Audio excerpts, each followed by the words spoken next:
Silk बहुत नाजुक होता है, लेकिन उससे भी नाजुक है दर्द से भरे ये आंसू।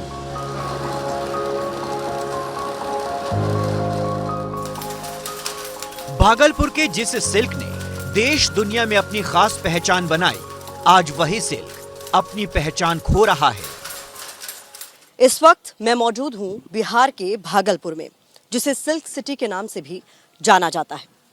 ये बिहार का एक प्राचीन और ऐतिहासिक जिला है जो गंगा नदी के किनारे बसा हुआ है। ये रेशम उत्पादन, खासकर तसर सिल्क के लिए विश्व प्रसिद्ध है। लेकिन हाल ही के कुछ सालों में भागलपुर सिल्क बुनकरों की हालत बहुत खराब हो गई है। आइए जानने की कोशिश करते हैं कि इन बुनकरों की समस्याएं क्या हैं और सरकार से ये अपने लिए क्या चाहते हैं।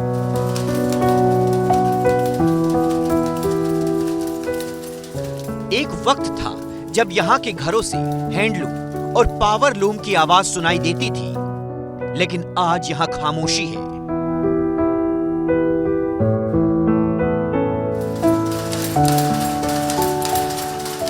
उन्नीस सौ 90 के दशक में यहाँ 1000 करोड़ का सिल्क कारोबार होता था। अब ये बिजनेस आधे से भी आधा रह गया है, क्योंकि यहाँ ना तो सरकारों ने इनकी तरफ ध्यान दिया और ना समय के साथ बदलाव हुआ। ऐसी हालत क्यों आन पड़ी? इसकी दास्तान सुनाने में दिल में दर्द होता है। ये एक ऐसा कहानी है जो हमेशा कारोबार करने के दौरान में वो नीचे से ऊपर की तरफ जाता है, लेकिन यही एक बुनकराई का धंधा या बुनकरों का धंधा रहा जो ऊपर से नीचे की तरफ आया है।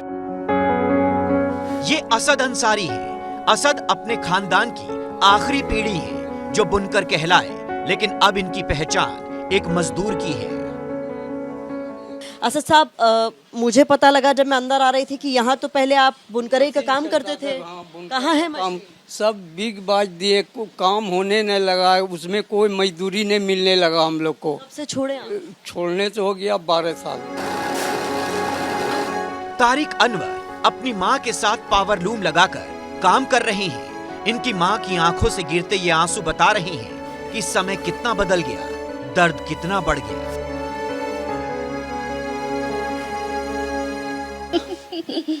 ये मुस्कुराहट है, लेकिन मैंने इनकी आंखों में आंसू देखा था जब इनका बेटा बता रहा था कि 60 साल की उम्र पार कर चुकी हैं और अब इन्हें आराम की ज़रूरत है, लेकिन ये काम कर रही हैं। तो ये हालात है भागलपुर के घर घर में। इस इलाके में जब हम घूम रहे हैं तो यकीन मानिए लोगों को देख के बड़ा अफसोस होता है, क्योंकि ये कला है और ये विलुप्त हो रही है।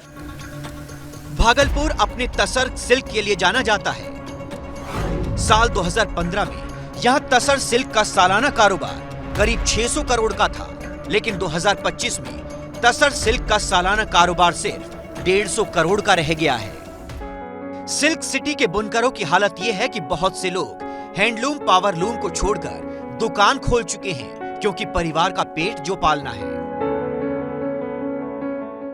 ये बताइए कि ऐसी हालत, ऐसी नौबत क्यों आन पड़ी? आपने कितने समय पहले ये काम छोड़ा? बोले तो 8 साल हो गए हैं छोड़ने से। 8 साल किराने की दुकान चला? किराने की दुकान चला रहे। सिल्क सिटी की पहचान फीकी हुई तो मोहम्मद अंसारी के चेहरे का रंग भी उड़ गया। बच्चे भूखे ना सोएं, इसीलिए अब ऑटो चलाकर पेट भर रहे हैं। बुनकर का काम इसलिए छोड़े हैं कि पहले हैंडलूम चल रहा था, हैंडलूम के बाद वो बंद हुआ तो फिर पावर लूम पर आए, फिर पावर लूम बंद होने के बाद तब हम ये गाड़ी पर आए।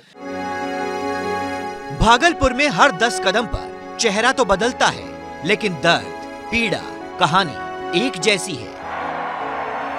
अब इसी भागलपुर में चुनावी शोर है, जिसमें नेता अब भी यही दावा कर रहे हैं कि हम जीते तो सब ठीक होगा।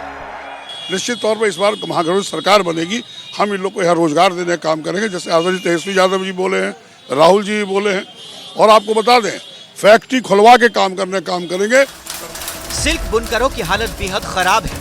ऑर्डर घट चुके हैं, लागत बढ़ चुकी है, सरकार समर्थन को राजी नहीं है, लेकिन सिल्क सिटी को लेकर सियासत भरपूर है और यही सिल्क सिटी का दुर्भाग्य है।